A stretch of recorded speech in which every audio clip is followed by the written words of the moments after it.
देश के आम बजट की करते हैं। वित्त मंत्री निर्मला सीतारमण ने मोदी सरकार के तीसरे कार्यकाल का पहला बजट प्रस्तुत किया। पूर्ण बजट में बिहार का विशेष रूप से उल्लेख किया गया है और ऐसे में बिहार को आने वाले समय में एक ग्रीनफील्ड एयरपोर्ट मिलने वाला है।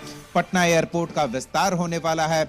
आईआईटी पटना की क्षमता चाहे शैक्षणिक हो या आवासीय सुविधा उसमें विस्तार होने वाला है। मखाना किसानों के लिए मखाना बोर्ड का गठन होने वाला है। मिथिलांचल में वेस्टर्न कोसी कैनाल प्रोजेक्ट शुरू होने वाला है। इससे 50,000 हेक्टेयर भूमि को सिंचाई की बेहतर सुविधा उपलब्ध कराई जाएगी। राष्ट्रीय फूड टेक्नोलॉजी संस्थान बिहार को मिलने वाला है। भगवान बुद्ध से जुड़े पर्यटन स्थलों को और बेहतर विकसित किया जाएगा। कनेक्टिविटी में और सुधार लाने की कवायद आने वाले दिनों में देखने को मिलेगी। तो ये बिहार के लिए जो खास है। इसके अलावा टैक्सेशन को लेकर जो बातें सामने आई है उस पर भी सबकी विशेष नजर है और इस पर बजट पेश करने के दौरान न सिर्फ संसद में मेज थपथपाकर टैक्स में हुई कटौती का स्वागत किया गया बल्कि अलग अलग घोषणाओं पर भी कई बार संसद सदस्यों ने मेज थपथपाकर इस बजट में जारी किए जा रहे प्रावधानों का स्वागत किया है। इस बजट के बाद प्रधानमंत्री नरेंद्र मोदी की क्या प्रतिक्रिया आई है, पहले वो सुनाते हैं और फिर बात करेंगे बिहार के मुख्यमंत्री की।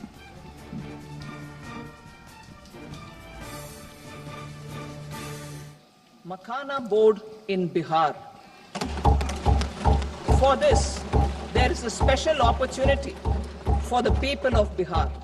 A Makhana board will be established in the state to improve production, processing, value addition, and marketing of Makhana. The people engaged in these activities will be organized into FPOs.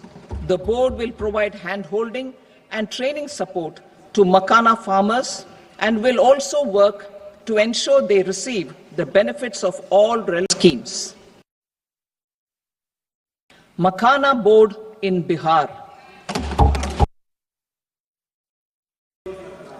Additional infrastructure will be created in the 5 IITs started after 2014 to facilitate education for 6,500 more students. Hostel and other infrastructure capacity.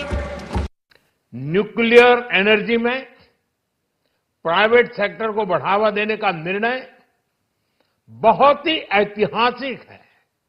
रोजगार के सभी क्षेत्रों को हर प्रकार से प्राथमिकता दी गई है।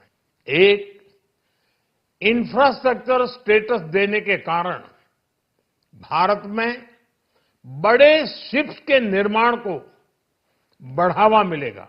महत्वपूर्ण 50 टूरिस्ट डेस्टिनेशन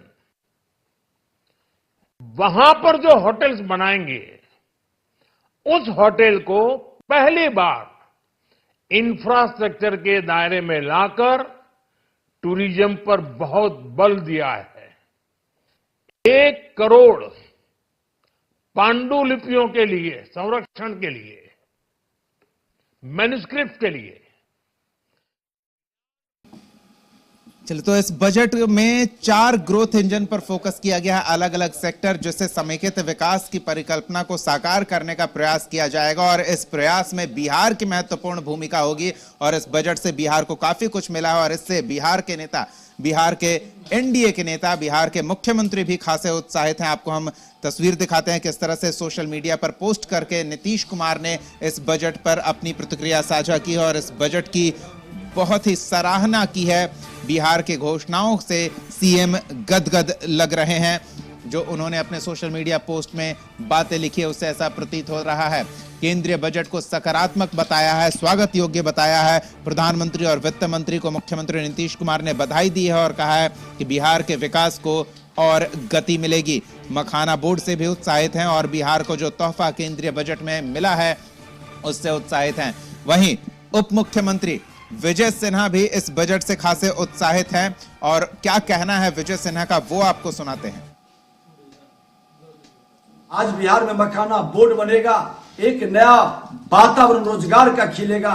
बिहार के किसानों के लिए स्पेशल पैकेज, आईआईटी पटना की क्षमता के विस्तार का, युवाओं के प्रतिभा का सम्मान का, मिथिलांचल रीजन के लिए सिंचाई योजना का जो स्कीम आया है वह स्वागत योग्य है। बिहार में फूड टेक्नोलॉजी इंस्टीट्यूट, जो कि हमारे कृषि पर आधारित राज्य में इंडस्ट्रियल वातावरण बनाने का एक नया माहौल खड़ा करेगा। वेस्टर्न कोसी कैनाल प्रोजेक्ट की वित्तीय मदद का यह बजट अति सराहनीय है।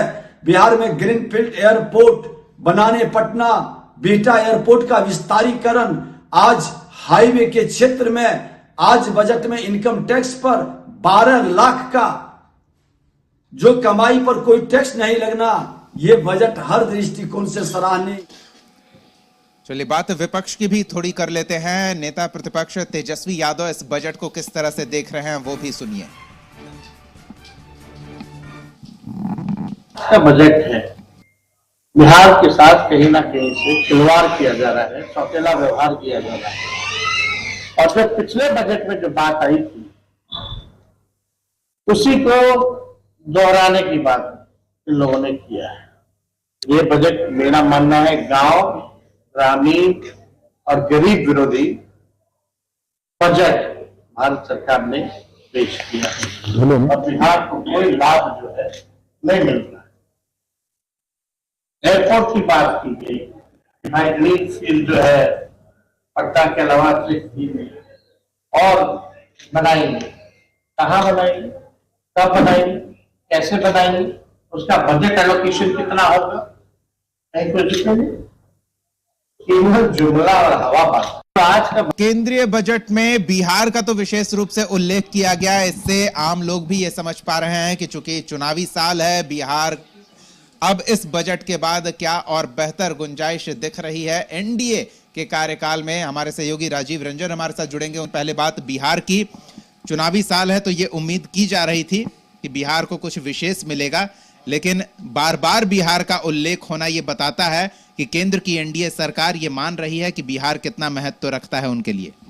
देखिए, बिहार महत्वपूर्ण इसलिए हो गया कि बजट शुरू भी नहीं हुआ था और निर्मला सीतारमण जो बजट का प्रति लोकसभा में घुसते समय दिखा रही थी और जो साड़ी पहनी हुई थी वो मधुबनी पेंटिंग प्रिंट वाली साड़ी थी। और वहीं से अंदाजा लगना, चूंकि मैं उस समय बिहार चैम्बर ऑफ कॉमर्स के ऑफिस में था, वहां सभी एक्सपर्ट बैठे हुए थे और जो ही निर्मला सीतारमण आई सभी लोगों ने उत्साहवर्धन पूर्वक हाथी में ताली बजाते हुए स्वागत किया। तो मैंने पूछा ऐसा क्या भाई, तो बोला कि ये बिहार का बजट होने जा रहा है। उसी समय, जबकि बिहार का बजट अभी नहीं आया था, उसी समय हो गया था कि ये साड़ी जो है मधुबनी पेंटिंग वाली साड़ी, जो कहते हैं ना खत का मजमून भाप लेते हैं लिफाफा देखकर, तो वो साबित हो गया यहाँ। हाँ, और उसके बाद तो बौछार ही हो गई। आप सुने होंगे कि ये पंजाब के पूर्व सीएम की बेटी है सिमरनजीत सिंह कौर हैं, उन्होंने कहा कि ये बिहार का बजट है, पंजाब को क्या मिला, ये आंध्र प्रदेश का बजट है, बिहार को का बजट है और प्रदेशों का क्या हुआ। तो ये सवाल अब पैदा हो रहा है। पहले क्या होता था कि बिहार को कुछ नहीं मिला झुंझुना। अभी तो तेजस्वी यादव का मैंने बयान सुना, ठीक है, उन्होंने कहा कि विशेष राज्य का दर्जा, तो उसके प्रावधान है और उस प्रावधान में बिहार ही नहीं कई राज्य फिट नहीं बैठते हैं तो उनको नहीं मिल रहा है। लेकिन विशेष पैकेज की आज सम्राट चौधरी ने पीसी करके कहा है कि पिछले साल 1,25,000 करोड़ रुपए भारत सरकार की तरफ से मिले हैं, प्लस 4,000 और अभी मिलने वाले हैं इस बजट में, जो उन्होंने कहा है निर्मला सीतारमण ने। इसी वित्तीय वर्ष में 1,29,000 करोड़। इस बार वो अपेक्षित है कि 1,35,000 करोड़ रुपए का उन्होंने कहा है कि अपेक्षित है कि बिहार को विशेष पैकेज मिलने जा रहा है। रह गई बात कि जो अभिशाप कहा जाता है कोसी नदी, आप याद कर लीजिए 2008 का वो दौर, धराशाही हो गया था पूरा बिहार, नॉर्थ बिहार, उसको अब बांधने की तैयारी हो रही है। नेपाल, चूंकि अंतर्राष्ट्रीय स्तर की बात है तो वहां तो नहीं बांधा जा सकता है, लेकिन वेस्ट कोसी कैनाल जो है ये बना करके 50 लाख हेक्टेयर भूमि को सिंचित करने का, उस पानी अभिशाप के पानी को सिंचाई में उपयोग करके खेतिहर बनाने का एक आज प्रपोजल आया है। तो ये सबसे बड़ी बात है।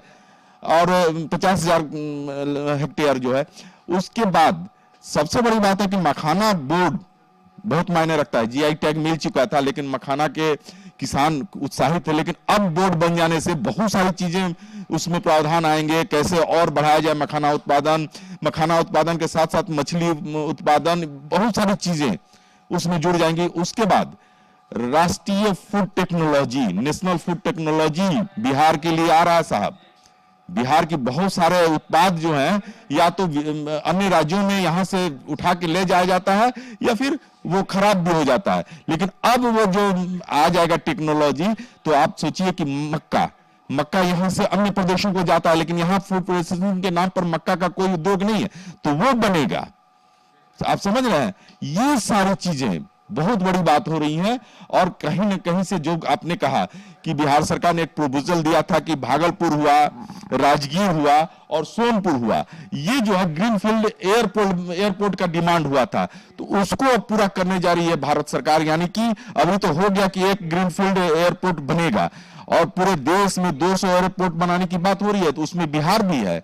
बहुत सारी चीजें अभी हम लोग दिखा भी रहे हैं कि IIT जो पटना जिला में बिहटा है, उसका विस्तार, वहां सीटें बढ़ेंगी, मेडिकल कॉलेज, बुद्ध सर्किट को पर्यटन से जोड़ते हुए पर्यटन उद्योग के रूप में विकसित करने की बात, आपको बहुत सारी चीजें इस बार के बिहार के लिए बजट में देखने को मिली है।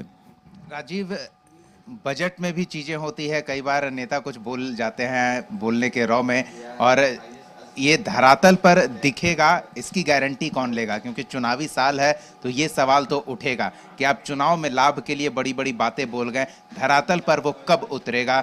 एक समय सीमा भी तो तय करनी होगी। इस बजट में है तो इसी बजटीय सत्र से, इसी बजटीय साल में वो धरातल पर कुछ काम दिखने लगे। ये देखिए, बहुत सारी घोषणाएं मंच से होती हैं, या तो चुनावी मंच हो या फिर कहीं की सभा की मंच हो, ये सब जगह हो तो उस पर सवाल उठते हैं। लेकिन आप सोचिए कि जो कि लोकतंत्र का सबसे बड़ा स्तंभ लोकसभा होता है, जहां आप बोलिएगा तो रिकॉर्डेड होता है और उस रिकॉर्ड को आप झुठला नहीं सकते हैं। मंच पर आप कुछ भी बोल दीजिए, बाद में आप पलट सकते हैं, नहीं हमने इस परिप्रेक्ष्य में बोला था, इस परिप्रेक्ष्य में बोला था, ये नहीं था वो नहीं। लेकिन लोकसभा में बोलना और वो बजट भाषण में बोलना, ऐसे वैसे नहीं। बजट भाषण अपने आप में काफी महत्वपूर्ण होता है, उसकी दृष्टि पूरे विश्व पटल पे होती है, भारतीय पटल पे। देश ने वो भी देखा है कि प्रधानमंत्री नरेंद्र मोदी खुद संसद में अपने संबोधन के दौरान कहते हैं कि 4 साल पहले बजट में पिछली सरकार ने इसका वादा किया था, हम अब पूरा कर रहे हैं 2 गुना खर्च करके। तो ये उम्मीद की जानी चाहिए कि मोदी जो गारंटी की बात करते हैं तो वो गारंटी बिहार को इन शब्दों के साथ मिलेगा। लेकिन भागलपुर आ रहे हैं मोदी, तो इसका अब और जोर शोर से तामझाम के साथ उल्लेख करेंगे, क्योंकि चुनाव में फायदा तो लेना होगा। देखिए, अभी हमने सोनार चौधरी का पीसी कवर किया है, उन्होंने जो आंकड़े दिए हैं कि 1,35,000 करोड़ रुपए बिहार को मिलना है इस वित्तीय वर्ष में, यानी कि 2025-26 में, तो वो तो अपेक्षित है, जो कि बजट में आ गया है, जो निर्मला सीतारमण ने कह भी दिया है, तो वो मिलना है। आगे पीछे थोड़ा मिल सकता है, कुछ पैसे कम बेसी हो सकते हैं, उसकी बात नहीं करनी। लेकिन उन्होंने एक बात कही, अभी तो आ रहे हैं PM, अभी और बहुत कुछ मिलना है किसानों के लिए। किसानों की बात होती है, किसान को लेकर के धरना प्रदर्शन अभी भी जारी है दिल्ली बॉर्डर पे। तो किसानों को 5 लाख रुपए, अब आप सोचे कृषि क्रेडिट कार्ड जो पहले था वो 5 लाख का हो जाएगा। आप सोच रहे हैं कितनी बड़ी बात होगी।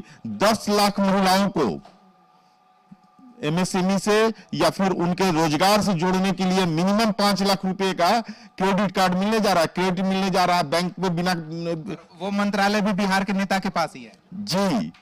वही बात मैं बोल रहा हूं कि देखिए, हाँ ये बात है कि आप सही बोल रहे हैं कि चुनावी वर्ष है तो बिहार को मिल रहा है। अरे भैया, तो बिहार को मिल तो रहा है, चुनाव के नाम पर ही मिल रहा है, ठीक है। लेकिन जितना इस बार मैं तो देख रहा था कि निर्मला सीतारमण जब भाषण दे रही थी, बजट भाषण, तो 7 बार बिहार के चीजों को उन्हें उद्धृत करते हुए और देने की बात कही।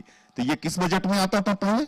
इससे पहले भी बिहार में चुनाव था तो केंद्र में डबल इंजन की सरकार दोनों जगह थी, लेकिन इतने बजट कभी नहीं मिले हैं। और ये बजट कहीं ना कहीं से बिहार का बजट है, ये हम लोग नहीं कह रहे हैं, जो विपक्ष के लोग हैं वो बोल रहे हैं। ये बात सबसे बड़ी बात है कि चूंकि अन्य प्रदेशों के जो विपक्ष के नेता हैं, इंडी गठबंधन के नेता हैं, उनका ये बयान आ रहा है, ये तो भाई बिहार और आंध्र प्रदेश का बजट है। तो फिर इसका मतलब है कि इंडी गठबंधन के लोग भी अब मान रहे हैं कि बिहार और आंध्र प्रदेश को कुछ मिला है, खास करके बिहार को मिला है। बहुत बहुत धन्यवाद राजीव इस तमाम बातचीत और जानकारी के लिए। तो देखिए, चुनावी साल है और सरकार की साख जिन सहयोगियों के कारण सुदृढ़ हुई है, और उन 2 सहयोगियों में एक आंध्र प्रदेश और दूसरे बिहार, दोनों राज्यों को भरपूर खजाना खोलकर केंद्र की मोदी सरकार ने इस बजट में दिया है। अब देखने वाली बात होगी कि बिहार में आने वाले चुनाव में एनडीए को इसका कितना लाभ होता है, क्योंकि चुनावी साल का बजट बताया जा रहा है। केंद्र में इतना प्रावधान हुआ है, तो बिहार का जब बजट आएगा तो उसमें बिहार के लोगों के लिए और क्या कुछ होगा चुनावी साल में, यह देखना दिलचस्प होगा। तो इतना कह सकते हैं कि बिहार के लोगों की तो बल्ले बल्ले होती नजर आ रही है। फिलहाल न्यूज रूम लाइव में इतना ही। कशिश न्यूज पर खबरों का सिलसिला जारी रहेगा, देखते रहिए कशिश न्यूज।